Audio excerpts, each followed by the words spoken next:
බෙන්ටෙන් alien force season 1 නිකුත් වෙලා දැන්ට අවුරුදු 17ක් වෙනවා. මේක 2008 අප්‍රේල් 18 වෙනිදා කාටුන් නෙට්වර්ක් එකේ තමයි නිකුත් වුනේ.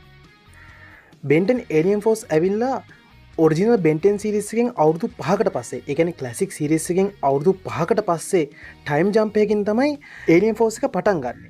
එතකොට බෙන්ටෙන්ට අවුරුදු 15ක් වෙනවා.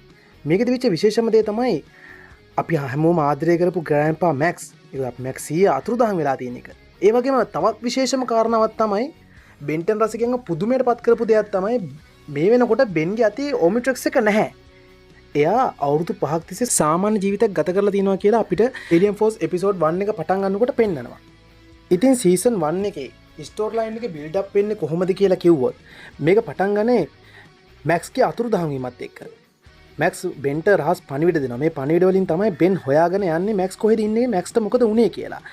මේ අතරතුරේ තමයි බෙන්, ගුවෙන්, එතකොට මේ ටීම් එකට අපිට අලුත් සමාජිකයෙක් එකතු වෙනවා. හැබැයි මෙයා බෙන්ටන් රසිකයන්ට අලුත් කෙනෙක් නෙමෙයි. මොකද ක්ලාසික් සීරීස් එකේ මෙයා විලන් කෙනෙක් වුණා. හැබැයි මේකෙදි මෙයා බෙන්ට උදව් කරනවා. ඒ අපි හැමෝම දන්න කෙවින් ලෙවල්. මේ වෙනකොට එයා ඔම්ට්‍රික්ස් එක නිසා විකෘති වෙච්ච කෙනෙක් නෙමෙයි. එයාට තියෙන්නේ ඇබ්සෝඩ් කරන්න පුළුවන් පව එක. එයා ඒ පව එක ගැන හොඳට ඉගෙනගෙන කෙවින් පවා මේ ටීම් එකට එකතු වෙනවා. මේ තුන් දෙනාගෙන් එකතු වෙච්ච ටීම් එක තමයි මේ අලුතින් ඇතුළේ තියෙන ප්‍රශ්න ටික හොයන්න යන්නේ. ඉතින් මේ ඒලියන් ෆෝස් එක ඇතුළේ තවත් විශේෂ දෙයක් සිද්ධ වෙනවා. ඒක මම කලින්ම කිව්වනේ. මේ එපිසෝඩ් එක පටන් ගන්නකොට බෙන්ට ඔමිට්‍රික්ස් එක තිබුණ නැහැ. මොකද එයා අවුරුදු 5ක් සාමාන්‍ය ජීවිතයක් ගත කරලා තියෙනවා. ඉතින් මැක්ස්ගේ තිබ්බ එක පණිවිඩයක් නිසා බෙන් කලබල වෙලා බෙන් යනවා ඇත්තටම ඔමිට්‍රික්ස් එක 100 ගාවද තියෙන්නේ නැත්තම් ඒක අතුරුදහන් වෙලාද කියලා බලන්න. ඒ ඇත්තටම ඔමිට්‍රික්ස් තියෙන්නේ බෙන් ගාව.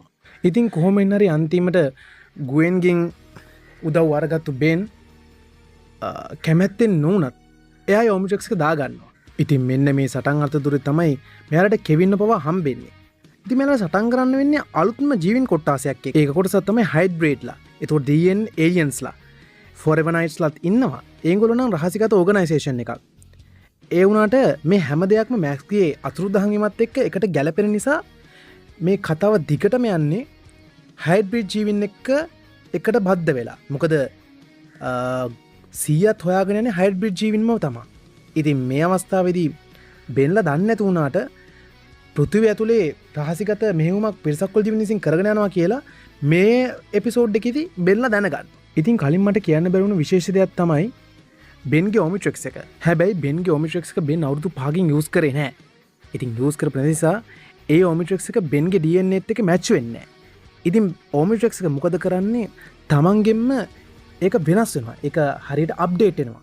අලුත්ම බලවර්ලුසක් එනවා. මේකට අපි කියන්නේ රීකැල්බ්‍රේට් ඔමිට්‍රික්ස් එක කියලා. එතකොට දැන් ඉන්නේ අපි අර සුපුරුදු දන්න ඒලියන්ස්ලා ටික නෙමෙයි. දැන් ඉන්නේ අලුත්ම ඒලියන්ස්ලා. ස්මොක්ෆයර්, හියුමන්ගසෝ, ජෙට්රේ, කෝමස්ටෝන්, පිග්ෂීල්, ගූප්, ස්පයිඩර් මංකි, එකෝ, බ්‍රේන්ස්ටෝම්, ඒලියන් එක්ස් වගේ අමුතු ජීවිත්. ඉතින් ඒලියන් ෆෝස් එක ඇතුළේ තව වැදගත්ම කරුණු කීපය තමයි කෙවින්ගේ කාර් එක. මේකට නම් කොල්ල පිස්සු වැඩලා හිටියා. කෙල්ලොත් එහෙම තමයි. කොල්ලෝ නම් පිස්සු වැඩලා හිටපු දෙයක්. ඒතකොට අපිට මේකේ විශේෂයෙන් බෙන්ට අලුත් ගර්ල්ෆ්‍රෙන්ඩ් කෙනෙක් ජූලියා මමෝටෝ කියලා බෙන්ට අලුත් ගර්ල්ෆ්‍රෙන්ඩ් කෙනෙක් අපි හඳුන්වලා දෙනවා. එතකොට එක එපිසෝඩ් එකක් හදන්න මාස 9ක් විතර ගිහිල්ලා තියෙනවා කියලා. මොකද මේක ඒ තරම් ඩීටේල්ස් පෙන්නලා තියෙනවා කියලා. ඒ කියන්නේ කලින් අපි බලපු ක්ලාසික් බෙන්ටෙන් ක්ලාසික් එකට වඩා ඒලියන් ෆෝස් එක ඇතුලේ සෑහෙන ඩීටේල්ස් ප්‍රමාණයක් තියෙන නිසාම ඒ ඇනිමේෂන්ස් වලට මාස 9ක් ගිහිල්ලා තියෙනවා කියලා කියනවා. ඉතින් අපි ගත්තොත් මේ වයිබ් එක ඇත්තට මේ වයිබ් එක ක්ලාසික් බෙන්ටෙන්ට වඩා සෑහෙන ඩාර්ක් වයිබ් එකක් තමයි ගත්තේ. මොකද මේකේ ගොඩක් බෝස් තියෙනවා. සහ මේ ගොඩක් බෙන් වටා යන්නේ. බෙන් ගන්න තීරණ සහ බෙන් ටීම් එකක් ලීඩ් කරන විදිය, බෙන්ගේ කැරක්ටර් ඩෙවලොප් එක කොහොමද, බෙන් කොහොමද කොමිට්‍රික්ස් එක යූස් කරන්නේ, බෙන් ටෙනිසන්ට මොනවද කරන්න බැරි, බෙන් ටෙනිසන්ට ඕන දෙයක් කරන්න පුළුවන් කියන කැරක්ටර් එක බිල්ඩ් අප් වෙන්න පටන් ගන්න ඒලියන් ෆෝස් වලින්. ඉතින් ඒ ඒලියන් ෆෝස් ආරම්භ වෙලා දැන්ට අවුරුදු 17ක් වෙනවා. මට ඒ දේවල් කරන්න බෑ. මම මුකුත් දන්නේ නෑ. ඔයා බෙන් ටෙන්සන් කියන වීරයා නේද? ඔයාට ඒ දේ කරන්න පුළුවන්.